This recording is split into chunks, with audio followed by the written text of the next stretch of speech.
Hello, and welcome to ComSpark TV. Today, we are live in Columbus, Ohio.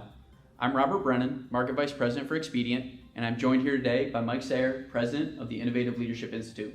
Welcome, Mike. Thank you. Thanks for having me today. Absolutely. So the Innovative Leadership Institute, they're a management consulting firm focused on building dynamic and innovative leaders. So tell me, Mike, what are some of the exciting things that you guys are currently working on?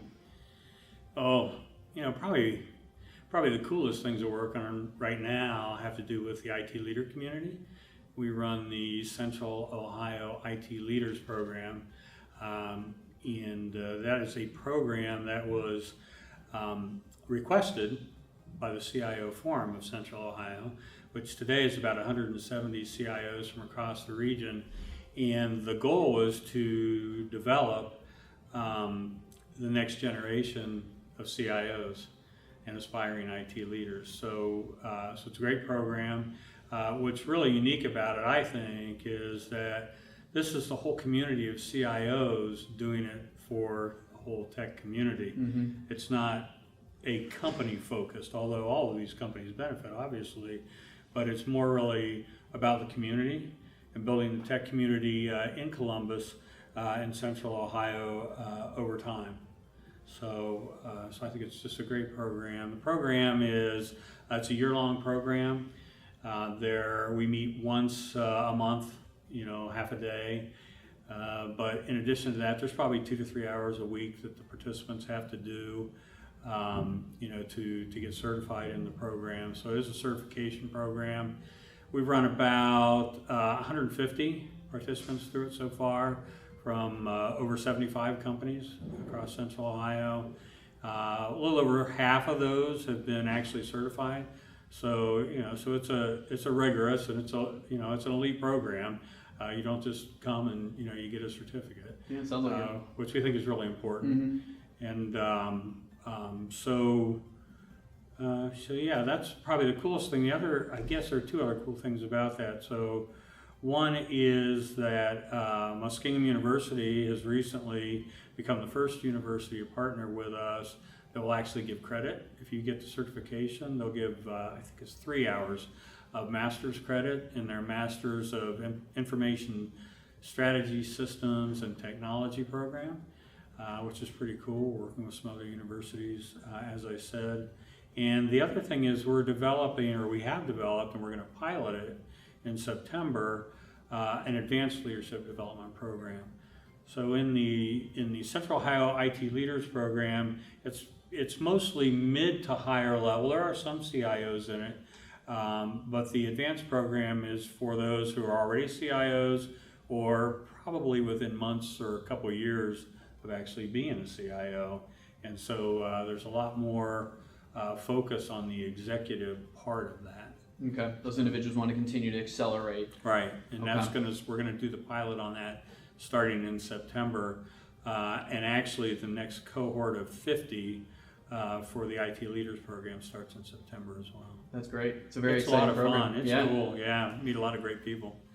We hear so much about leadership development being a key factor within the IT leaders we currently are talking to in the organizations. What do you think is really driving that?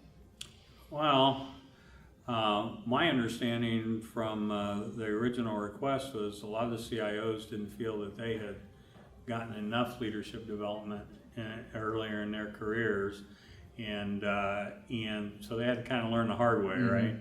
And they wanted to make it a lot easier. And because we're such a growing technology community, we need more and more leaders.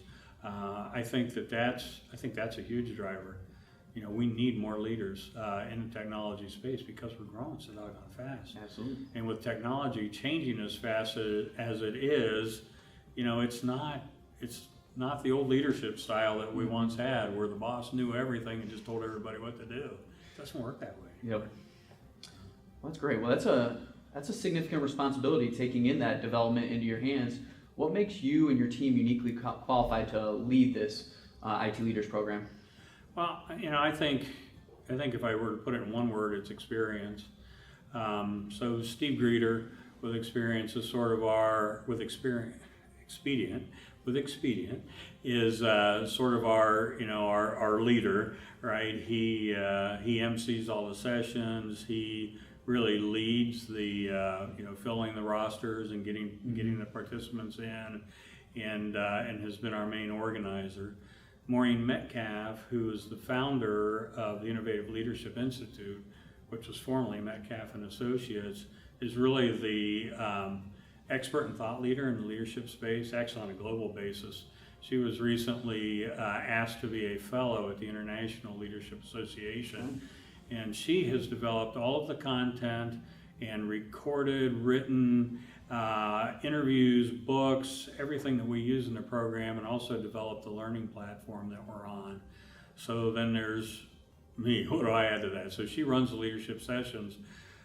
Before I joined ILI, Innovative Leadership Institute, probably for 20 years before that, I actually led technology organizations and companies. So as a CIO, a CFO, a COO, and a CEO, a couple startups, and and some software companies, and even some electronics firms, an electronics firm. And the way that I developed as a leader and the way that I transformed organizations were actually two of the models that Maureen and all these experts have been working on for years. And I didn't even know that people worked on this stuff. I should have, I guess.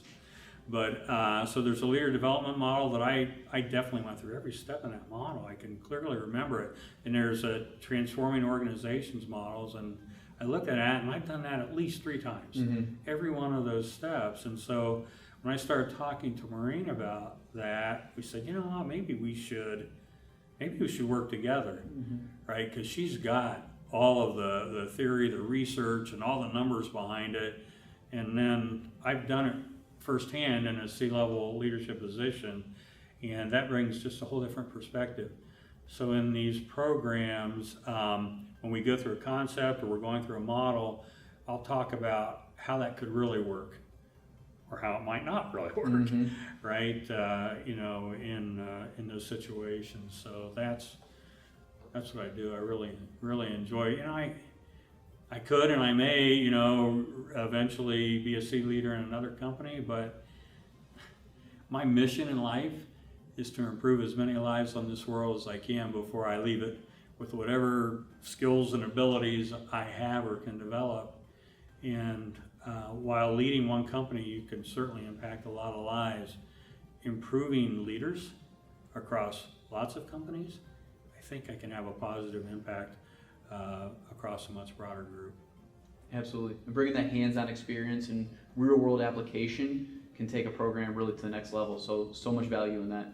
I think so. So if you could provide some advice for aspiring IT leaders and really boil it down to a couple main things that you'd like them to take away, what would those be? Yeah, probably 3 things. So one is, as you're coming up through the organization, or you're getting into a business, really learn the business. Learn how the business works, learn who the people are, learn about the industry, and understand the business, because you have so much more to offer when it's just not the technical side of what you know.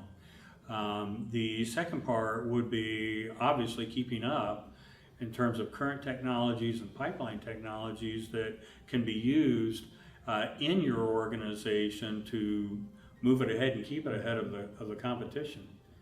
And the third thing really would be to be a recognized leader of change in your organization. So one, all of the above, and you are able to clearly articulate and come up with strategies for keeping the business moving ahead of the competition. And then you understand the people side of that and what the organization's sensitivities are to change. And you have a process for how you can go through that and with others affect that change in the organization. You become even more than the leader of IT or a CIO. And I would say that, in fact, I think many of our company leaders in the future will come out of the CIO in the technology ranks. For those who can bridge that gap between being very technical and adding the business part to it. It's just really important. It's cool. Absolutely. Yeah.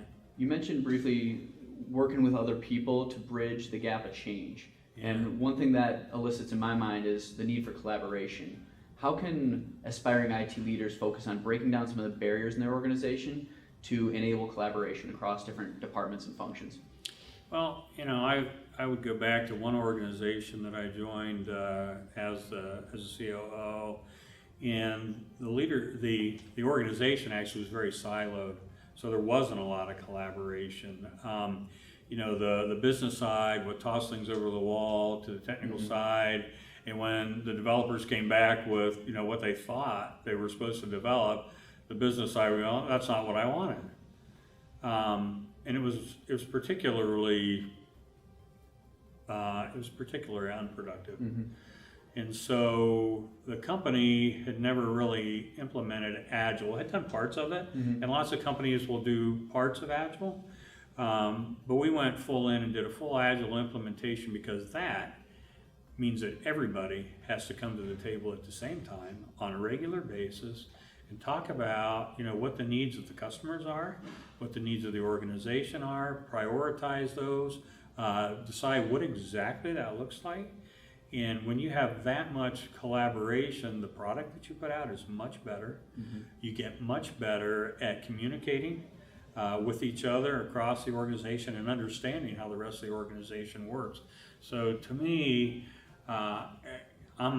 I really like Agile, and I would say how it actually works in every organization is probably a little bit different. You need to figure out how it will work in your organization, and that'll get your collaboration way up. Certainly. Yeah. That's great advice.